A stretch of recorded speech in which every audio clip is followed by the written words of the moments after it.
तो चलिए भाई, आज हम लोग समझने वाले हैं फिल इन द ब्लैंक्स। और इसमें प्रीवियस ईयर ही क्वेश्चन है, ऐसा नहीं है कि भाई कुछ मॉडल पेपर उठा के रख दिया गया है। तो लास्ट तक बने रहिए, इसमें बहुत सारी कुछ नई चीज़ें हैं जो आप तक पहुंचेंगी। साथ में ऐसे बढ़ते पढ़ते रहते हैं। जो भी आपका नेक्स्ट अपकमिंग एग्ज़ाम है उन सब के लिए दोस्त ये सब मैटर आप समझ लीजिए बहुत ज़्यादा हेल्पफुल होते हैं, क्योंकि प्रीवियस ईयर से ही हमें आगे बहुत सारी चीज़ें समझने को मिलती हैं। तो चलिए भाई देखिए, अब जैसे जितने भी मुझे पुराने से पुराने मिल रहे हैं मैं सब आपको करवा दे रहा हूँ। ऐसा इस वजह से क्योंकि जितना आप पुराना करते रहेंगे बढ़िया, उतना चीज़ें आपको दिमाग में क्लियर होती रहेंगी कि कैसे क्वेश्चन पूछे जाते हैं। तो आइए बिना टाइम वेस्ट किए हुए चलते हैं। इसमें कह रहा है, I not informed you about this, you would have missed the opportunity. अब इन पांचों में से कौन सा भरा जाएगा? तो दोस्त यहाँ पर जो होगा वो ये होगा। क्यों होगा चलिए मैं आपको वो बताता हूँ।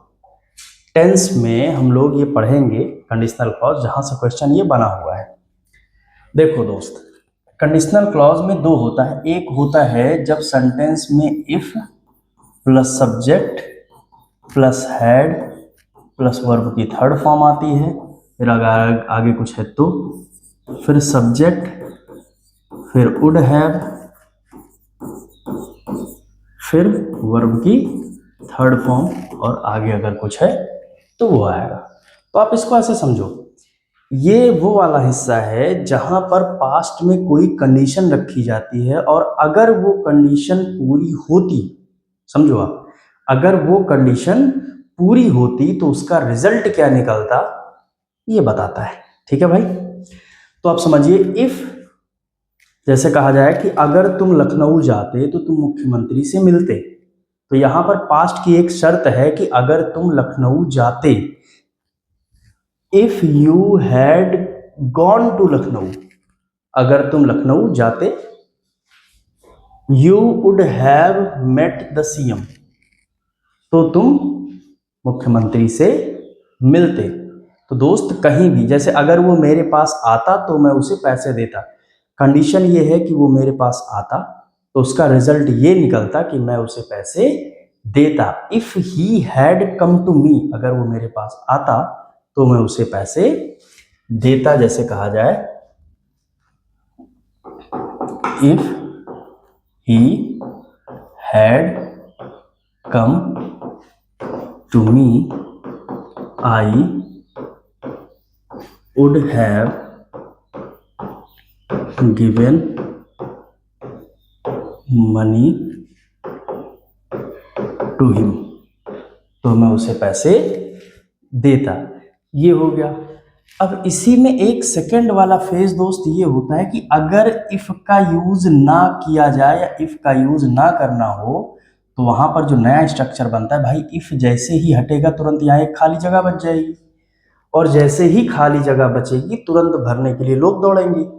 तो देखिए, दो तरीका होता है दोस्त। एक, अगर कोई पोस्ट खाली होती है तो एक तो है कि उसमें किसी को भर लिया जाए, लेकिन अगर उसमें गुंजाइश ये होती है किसी पहचान वाले को भरा जाए तो ज़्यादातर लोग यही कहते हैं कि यार एक काम करो, किसी अपने को रख लो यार इसी पोस्ट पे, कम से कम कोई नया आएगा दुनिया भर का नाटक कर सकता है, अपने रहेंगे तो अपने हिसाब से चीज़ें होंगी। तो जैसे इफ हटेगा तो तुरंत एक अपना आदमी आ गया, हैड पहले आ गया, अब बन गया had plus subject plus verb की थर्ड फॉर्म, अगर आगे है कुछ तो, और फिर हो गया सब्जेक्ट वुड हैव वर्ब की थर्ड फॉर्म और फिर डॉट डॉट। अब देखो, बस यहां से हैड उठ के यहां चला गया, मतलब कोई अपना इधर चला गया है, मीनिंग वही निकलेगी। जैसे कहा जाए, had he come to me I would have given money to him. Meaning दोस्त वही है, मीनिंग में कोई फर्क नहीं पड़ा है, बस अगर इफ नहीं था तो यहां पर हैड हमने पहले रख दिया है। और सेम दोस्त जो आप देखोगे तो यहां पर इसी वजह से यहां पर हम क्या रखेंगे, हैड रखेंगे। हैड आई, देखिए हैड प्लस सब्जेक्ट, निगेटिव है तो निगेटिव रख दिया, वर्ब की थर्ड फॉर्म, फिर आगे जो बचा है वो, फिर सब्जेक्ट वुड हैव, वर्ब की थर्ड फॉर्म, आगे जो बचा है वो लिख दिया। अब देखिए, कंफ्यूज करने के लिए इफ भी लिख दिया है, लेकिन दोस्त अगर यहाँ पर बीच में हैड होता यहाँ पर, तब इफ हम सही करते, लेकिन जब हैड है नहीं तो इसका मतलब हैड यहाँ बाहर आया हुआ है।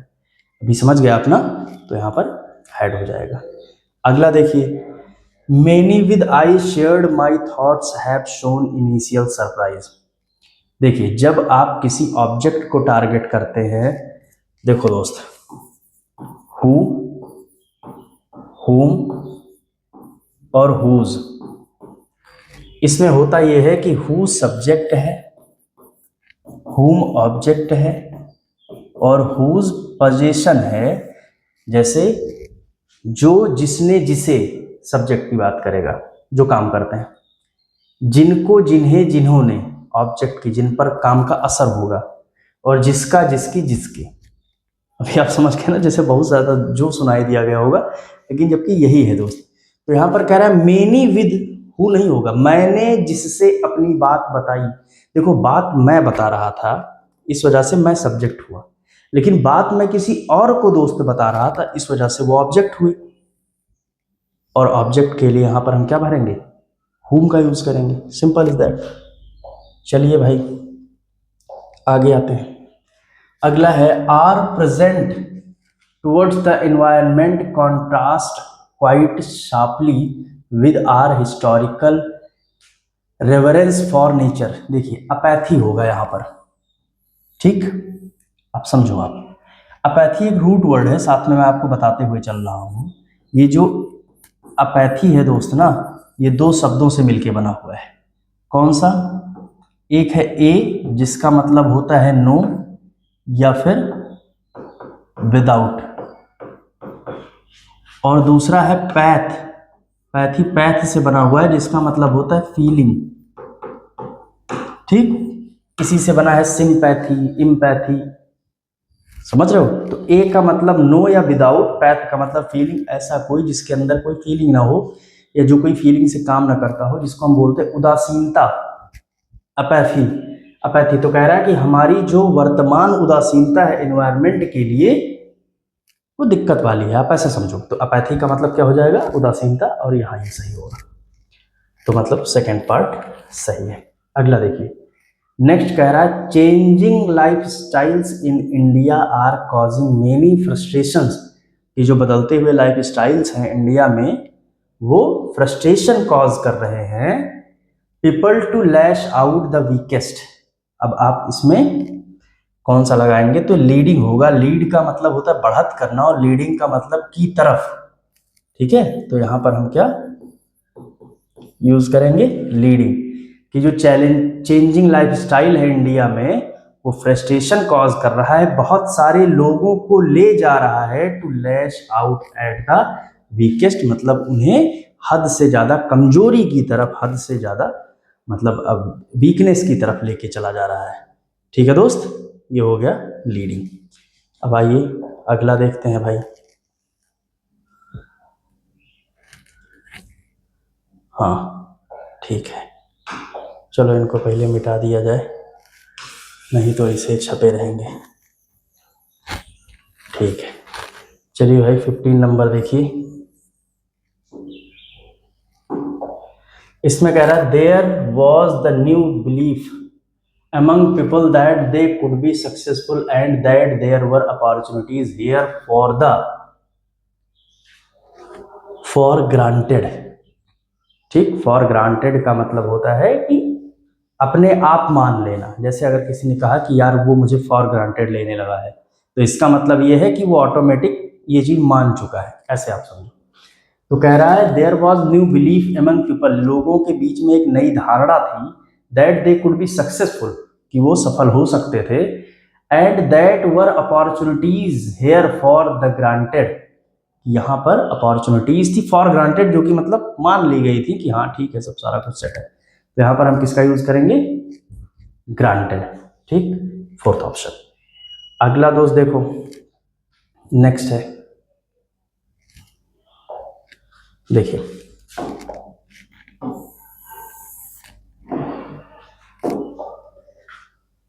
a country's current account is in deficit, it could imply that the imports of goods and services are higher than its income from exports and remittances from non-residents.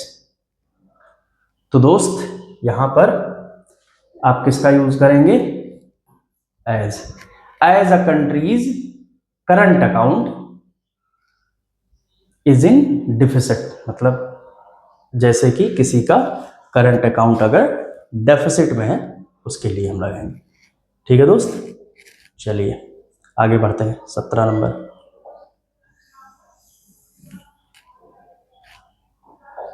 इसमें कह रहा है in fact the many years of being, पहले इनको हटा दे नहीं तो ये पता लगेगा यही है।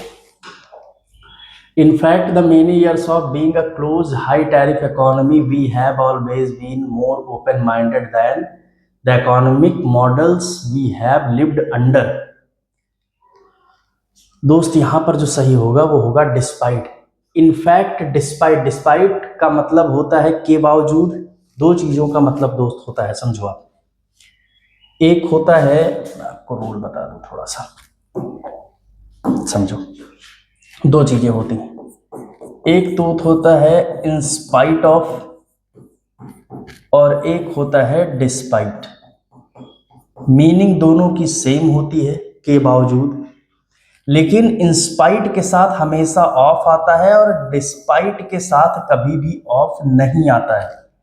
एग्जामिनर यहीं पर एरर करके देता है आपके एग्जाम में। इंस्पाइट के साथ हमेशा क्या आता है? ऑफ आता है, तो वो इंस्पाइट के साथ ऑफ का यूज करके नहीं देगा। और डिस्पाइट के साथ हमेशा ऑफ आता है, ऑफ नहीं आता है, तो इसके साथ ऑफ का यूज कर देगा। मतलब जहां ऑफ लगता है वहां नहीं लगाएगा और जहां नहीं लगता है वहां पर लगाएगा। ठीक, चलिए तो यहां पर हम यूज करेंगे, क्योंकि यहां ऑफ है नहीं, तो अब मीनिंग भी निकालेंगे। तो वही कह रहा है कि in fact the many years of being a closed, मतलब बहुत सालों तक क्लोज होने के बावजूद। यहाँ पर अब देखिए इंस्पाइट के साथ भी ऑफ नहीं लगाया, जबकि इंस्पाइट के साथ ऑफ होने से हमेशा होना चाहिए। चलिए भैया आगे बढ़ते हैं।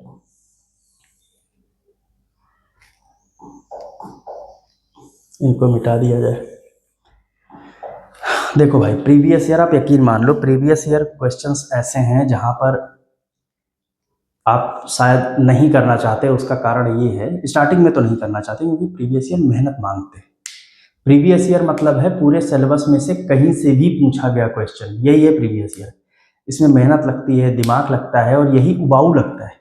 जबकि दोस्त यकीन मान लो यही वो चीज है जो आपको सिलेक्शन दिलाता है, यही दिलाएगा। ठीक है, बाकी रूल तो कितना भी पढ़ लो आप। The most encouraging fact is that change is spreading the country and reaching villages and small towns। तो यहाँ क्या हो जाएगा? across। अब देखिए across के बारे में आप एक चीज समझो। across प्रीपोजिशन है जिसका मतलब होता है इस तरफ से लेकर, जैसे मान लो एक टनल है, ठीक, इस तरफ से लेकर उस तरफ एक नदी है। अब जब आप इस तरफ से लेकर उस तरफ की बात करेंगे तो इसी को हम क्या बोलते हैं? अक्रॉस। और मीनिंग भी क्या निकल रही है कि सबसे ज्यादा इंकरेजिंग फैक्ट ये है कि जो बदलाव है वो फैल रहा है कंट्री से reaching villages and small towns, कि वो कंट्री के इस तरफ से लेकर उस तरफ तक फैल रहा है।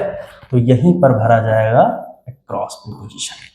ठीक है दोस्त, तो अक्रॉस का मतलब क्या होता है? इस तरफ से लेकर उस तरफ तक। तो चलिए भाई आज के लिए इतना रखते हैं। बताइएगा, बने रहिए, ऐसे साथ में बढ़ते रहते हैं। मिलते हैं आपसे नेक्स्ट वीडियो में, ख्याल रखिए। Thank you.